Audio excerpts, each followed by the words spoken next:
Georgians returned to the polls on Tuesday for a runoff vote taking place a mere 4 weeks after they cast their ballots in this year's U.S. midterm elections. This final vote could give Democrats a slightly more comfortable majority in the Senate. On the ballot for the first time running as major party nominees are two black men, Herschel Walker, the Donald Trump-backed Republican candidate and former football star, and Raphael Warnock, the Democratic incumbent and Baptist pastor. Following big Democratic wins in Nevada and Arizona that sealed their control of the Senate last month, a win in the runoff vote in Georgia on Tuesday, December 6, would give Democrats a slightly more comfortable majority there. This is important, says Stephen Ekovich, a professor specialized in U.S. politics at the American University of Paris, as several Democratic senators, including Joe Manchin from West Virginia and Kyrsten Sinema from Arizona, like to keep the Senate hostage by not always voting along party lines. It would also help reduce the need for Vice President Kamala Harris to cast the deciding vote on major pieces of legislation.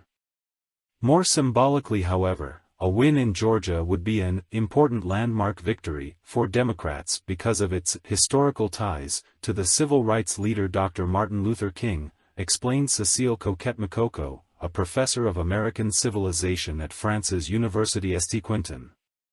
Former President Barack Obama has also thrown his weight behind Raphael Warnock, a pastor at Ebenezer Baptist Church in Atlanta and the junior senator from Georgia since January 2021, campaigning with him as recently as Thursday night in Georgia. This race is also significant as it is the first time that two black men, each viewed very differently by Georgia's black community, are major party nominees vying for a seat in the Senate.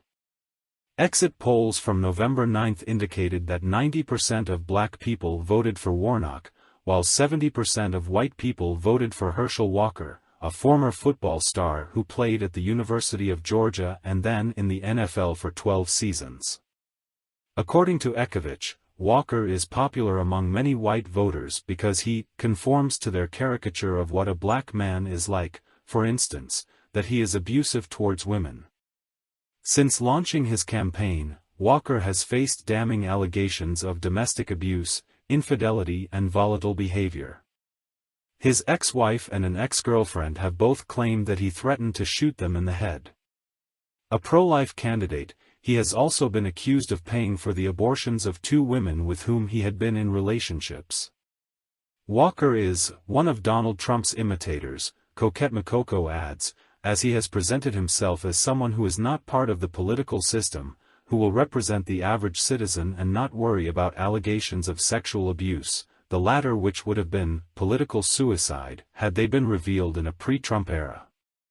This is the first time that the battleground state of Georgia will hold a runoff vote since Republican Governor Brian Kemp signed the SB 202 bill into law on March 25, 2021.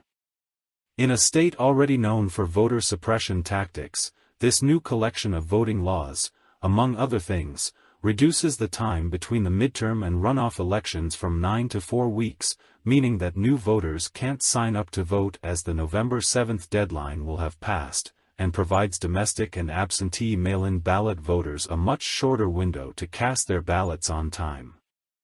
Coquette-Makoko explains that these voter suppression laws could heavily impact the election if there is a high Republican voter turnout, as it is a well-known fact that Democratic voters tend to vote by mail or do early voting. She adds, Georgians have had to cope with a long history of voter suppression. The runoff, after all, is itself a legacy of voter suppression. Despite this, voters stood in long lines and turned out in record numbers for the first day of early voting in Georgia on October 17. This runoff vote also, in a sense, represents the dilemma playing out in the Republican Party, over what to do with its Trump base and how to return to a party that is centered around conservative principles, rather than just garnering media attention, says Ekovich. Following underwhelming performances by many Trump-endorsed candidates like Mehmet Oz in Pennsylvania, Ekovich and Sean Safford, an associate professor at Science Paris, agree that if Walker loses Tuesday's vote, which the latest poll suggests he will, these elections will have proven that Trump's grip on the Republican Party is loosening. It will also demonstrate that his strategy of backing a high-profile person who is willing to toe the line and demonstrate their allegiance to Trump will no longer ensure widespread support from the electorate. Looking to the future.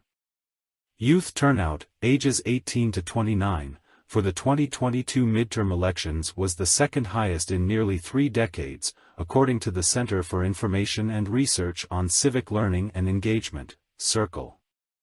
This seems to suggest, says Coquette Makoko, that more young people are becoming aware of the racial history behind voter suppression laws, especially ones made into law in southern states during the height of the Jim Crow period, as well as the importance of voting. Following the House of Representatives' decision to pass legislation codifying same-sex marriage nationwide on July 19, as a result of the Supreme Court overturning Roe v. Wade on June 24, Coquette Makoko feels that Georgia could be used as an example of the need to protect voting rights.